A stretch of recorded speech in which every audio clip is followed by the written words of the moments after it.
Hi. ഇന്നൊരു knight off day ആയിരുന്നു കേട്ടോ. അപ്പോൾ രാവിലെ വന്നതായിരുന്നു കഴിച്ചത്. അത് കഴിഞ്ഞിട്ട് ഇതാണ് ഹോസ്റ്റലിൻ്റെ പുറത്തുണ്ടായിരുന്നൊരു വ്യൂ കേട്ടോ. ഒരു 8:30 ആയപ്പോൾ നല്ലൊരു ക്ലൈമറ്റ് ആയിരുന്നു, വെയിലും ഉണ്ടായിരുന്നു. അപ്പോൾ അതൊക്കെ കഴിഞ്ഞിട്ട് കിടന്നുറങ്ങി. ഉറങ്ങിയിട്ട് 2 മണിയായപ്പോൾ എണീറ്റു. കറി വെക്കാൻ വേണ്ടി വെളുത്തുള്ളി, ഇഞ്ചി, സവോള, ക്യാരറ്റ്, ബീട്രൂട്ട്, പിന്നെ ഉരുളക്കിഴങ്ങ് ഇത് വെച്ചിട്ടൊരു മെഴുക്ക് പുരട്ടി പോലെയാണ് വെക്കുന്നത് കേട്ടോ. പാത്രം വെച്ച് എണ്ണ ഒഴിച്ചിട്ട് എണ്ണ നന്നായിട്ട് ചൂടാകുമ്പോൾ വെളുത്തുള്ളി ഇട്ടു.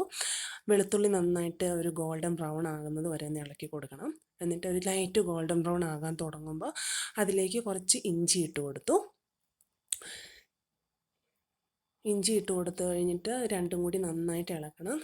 ഇളക്കി കഴിഞ്ഞിട്ട് പിന്നെ സവോള ഇട്ട് കൊടുത്തു. സവോള കുറച്ച് ഉപ്പും കൂടി ഇട്ട് കൊടുത്ത് ഒന്ന് വാടി വന്നു കഴിയുമ്പോൾ ഞാൻ ഒരു ടീസ്പൂൺ മീറ്റ് മസാല, പിന്നെ ഒരു 2 ടീസ്പൂൺ പെപ്പർ പൗഡർ, കുരുമുളക് പൊടി അതിട്ട് കൊടുത്തിട്ട് നന്നായിട്ട് മിക്സ് ചെയ്ത് അതിൻ്റെ ഒരു പച്ചമണം പോകുന്നിടം വരെ മിക്സ് ചെയ്തു. ഈ മിക്സ് ചെയ്ത് കഴിഞ്ഞ് നന്നായിട്ട് അതൊന്ന് യോജിച്ച് കഴിയുമ്പോൾ നമ്മൾ അരിഞ്ഞ് വെച്ചിരിക്കുന്ന, ആദ്യമേ ഞാൻ ഉരുളക്കിഴങ്ങാണ് ഇടുന്നത്. ഉരുളക്കിഴങ്ങ് ഞാൻ വെള്ളത്തിലിട്ടിരിക്കുകയാണ് കേട്ടോ. എന്നിട്ട് ഉരുളക്കിഴങ്ങ് മുഴുവൻ ഇട്ട് കൊടുത്തിട്ട് അതിൻ്റെ ആ ഒരു പച്ചപ്പ് പോകുന്നിടം വരെ നന്നായിട്ടൊന്ന് ഇളക്കി കൊടുക്കുക.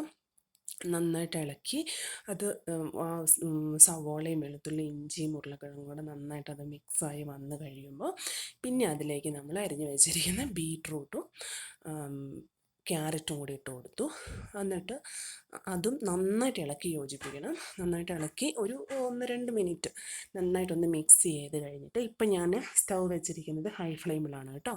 എന്നിട്ട് ഈ ഹൈ ഫ്ലെയിമിൽ നന്നായിട്ട് ഇളക്കി യോജിപ്പിച്ച് കഴിഞ്ഞ് മീഡിയം ഫ്ലെയിമിലേക്കിട്ട് നന്നായിട്ട് തട്ടിപ്പൊത്തി മൂടി വയ്ക്കുക. എന്നിട്ട് ഇടയ്ക്കിടയ്ക്ക് നന്നായിട്ട് ഇളക്കി കൊടുക്കണം കേട്ടോ. അതിനെ കുത്തി ഇളക്കല്ലേ, അടിയിൽ നിന്ന് നമ്മളിങ്ങനെ ഇളക്കി മറിച്ചെടുക്കുന്ന പോലെ. എന്നിട്ട് ലോ ഫ്ലെയിമിൽ വെച്ച് വേവിക്കുക. പിന്നെ കുറച്ച് മീൻ തിരുമ്മി വെച്ചു.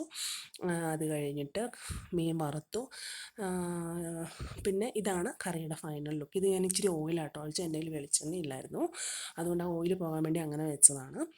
അത് കഴിഞ്ഞിട്ട് എൻ്റെ ഒരു ഫൈനൽ ലുക്ക് എല്ലാത്തിൻ്റെയും കൂടെ കാണണ്ടേ. മീൻ വറുത്തത്, കറി, ഒരു ഉപ്പിലിട്ട നെല്ലിക്ക. ബായ്.